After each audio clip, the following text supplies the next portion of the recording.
సత్య YouTube channel ప్రేక్షకులకు శనార్థులలో ఇక హైదరాబాద్ ముచ్చట్లు పట్టుకొచ్చినాం. ఇక అదేనండి, ఇక మొన్నగా సోషల్ మీడియాలో ముచ్చడు వైరల్ అయింది. ఇక అక్క అల్చల్ తింటే అందరు పరిచయం అయ్యారు, సేలు కుట్టిండ్రు. ఇక వార్తలు కూడా మేము కూడా పట్టుకొచ్చినాం. ఇక అక్కను చూసినట్టయితే ఇద్దరు అక్క జిల్లాలు ఆ ట్రక్ మీదకి గాయ పక్క పొడి చూసిన వల్ల ఆ వీడియో చూడడానికి ఏర్పడుతుంది. కుక్కలు కూడా ఆపలేదు, ఆ అక్కనే ఇబ్బంది పడింది. పోలీస్ స్టేషన్ పోయింది, అక్క కూడా మాట్లాడుతుంది. మన ఆ ముచ్చటాన్ని పట్టుకొచ్చినాం. ఒకసారి చూద్దాం. చూసే ముందు సత్య యూట్యూబ్ ఛానల్ను సబ్స్క్రైబ్ చేసుకోండి, కామెంట్ చేయండి, లైక్ కొట్టండి. ఇక అక్క మార్చి ముచ్చట్లు మనం విందాం. ఇప్పుడు అవన్నీ తీసుకొచ్చిన సార్ చూడండి, లైక్ కొట్టండి. ఇక అక్క మార్చి ముచ్చట్లు మనం విందాం. ఇప్పుడు అవన్నీ తీసుకొచ్చిన సార్ చూడండి.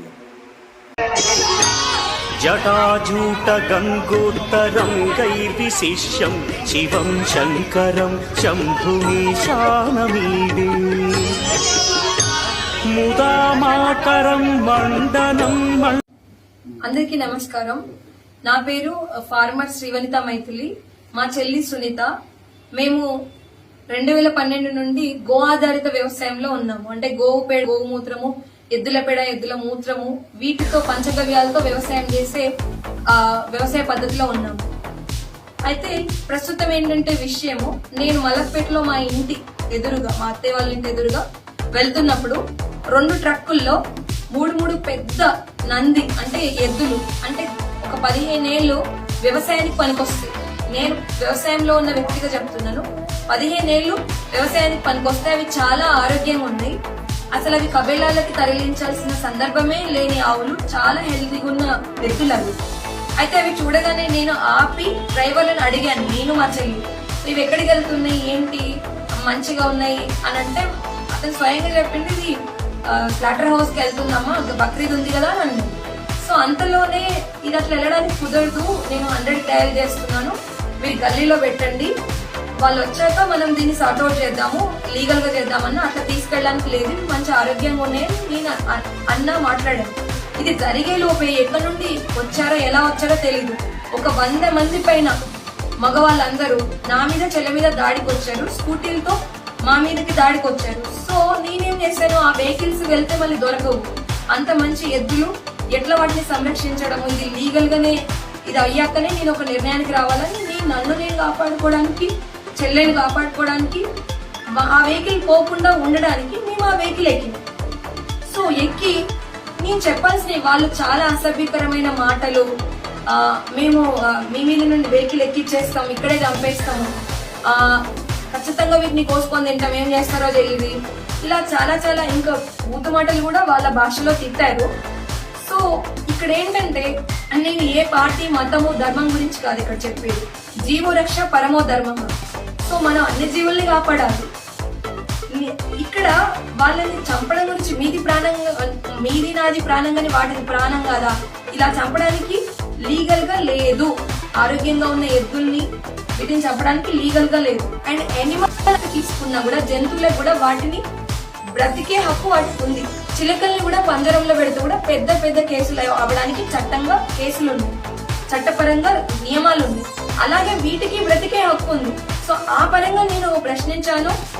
వ్యవసాయంలో ఉన్న వ్యక్తిగా ఎద్దుల పైన ఉన్న ఎద్దుల్ని మా ఇంట్లో భాగంగా మేము పూజిస్తాము, మేము వ్యవసాయంలో భాగంగా వాటిని ఒక అన్నదమ్ములాగా చూసుకుంటాం.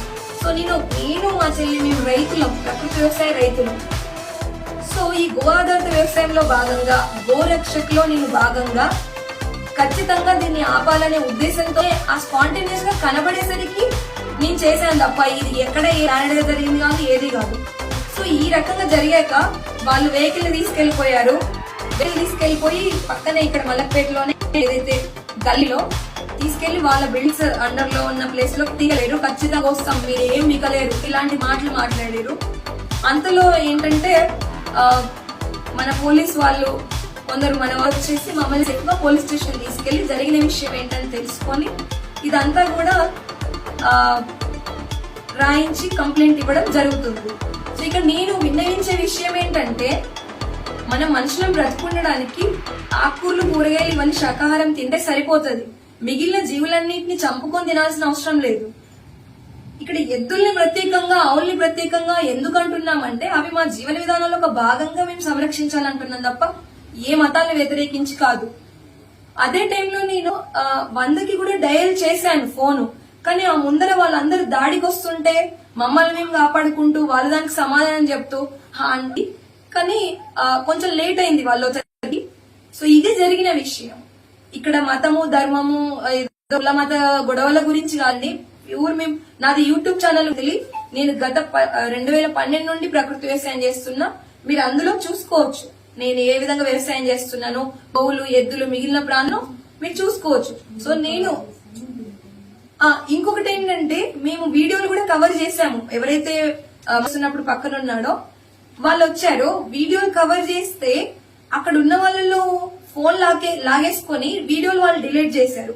మేము పోలీస్ స్టేషన్ వాళ్ళంటే అక్కడ ఉన్న ఎవరైతే వాళ్ళ మీద దాడి చేస్తాను పోలీస్ వాళ్ళు దాడి చేయలేదు, తీసుకెళ్లిరు.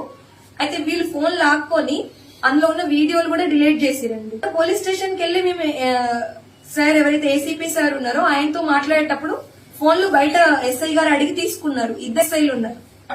సో తీసుకుని మేము మళ్ళీ అంత విషయం కంప్లైంట్ చేసి మాట్లాడి వచ్చిన తర్వాత మా ఫోన్ లో రికవర్ చేసుకోవడానికి కూడా వీడియోలు లేవు. ఆ 2 ఎస్ఐల్లో మిగిలిన వాళ్ళలో ఎవరు డిలీట్ చేసారో నాకు తెలీదు. పోలీస్ స్టేషన్ లోనే మేము తీసిన వీడియోలు రికవర్ అవ్వకుండా కూడా డిలీట్ చేయడం జరిగింది. సీసీ కెమెరాలో వచ్చా ఉంటుంది. ఇది అండి విషయం జరిగింది. సో ఇక్కడ నేను ఎవరికి వ్యతిరేక కాదు, ఏ పార్టీ ఇవన్నీ కాదండి. జీవుల్ని చంపినది ఇంతే అండి విషయం జరిగింది. ఇప్పుడు ఆ ఎద్దుల్ని రక్షించాలి, ప్రవర్తించరు వాళ్ళపైన చట్టపరమైన చర్యలు తీసుకోవాలని మా అభ్యర్థన. నమస్కారం.